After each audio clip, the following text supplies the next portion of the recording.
Okay, so if you've made it this far, congratulations. This is Chapter 21, our last chapter in our OpenStax Introduction to Sociology textbook.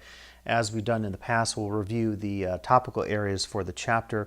So Chapter 21 focuses on a number of issues: collective behavior, social movements, and social change. So looking at each of these three areas, first off, collective behavior. We'll describe the different forms of collective behavior.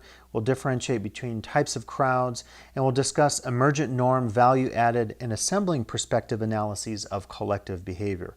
Really interesting stuff to get into, and as I always do, encourage you to apply your own experiences with collective groups and crowds in this chapter. Second is social movements. We'll define social movements. We'll demonstrate an awareness of them on state, national, and global levels. We'll distinguish between the types of social movements, the stages of social movements. Social movements grow over time. They go through different periods, and it'll be interesting to use some case studies for this. And then lastly, we'll focus on theoretical perspectives on social movements, resource mobilization, framing, and new social movement theory, which is a real key one there. The third area and final area of the chapter, 21, is social change.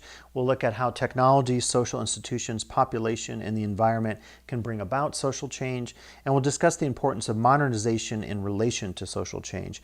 I want to say, in addition to these topics this week, I'm also going to be throwing out what I call the sociology of the future, which I have a lecture on. I encourage you to watch that. And then practical and applied sociology. So there'll be a series of discussion topics in addition to what you see in terms of the topical material from Chapter 1. So be on the lookout for that. And, as usual, as we close out the class, do the kind of things that successful students do in terms of getting ready for the final and making sure you finish things up and have a look at your grade and all that kind of stuff. So that is it on our chapter summaries, with this being the last chapter, Chapter 21, in Introduction to Sociology here at Lake Tahoe Community College.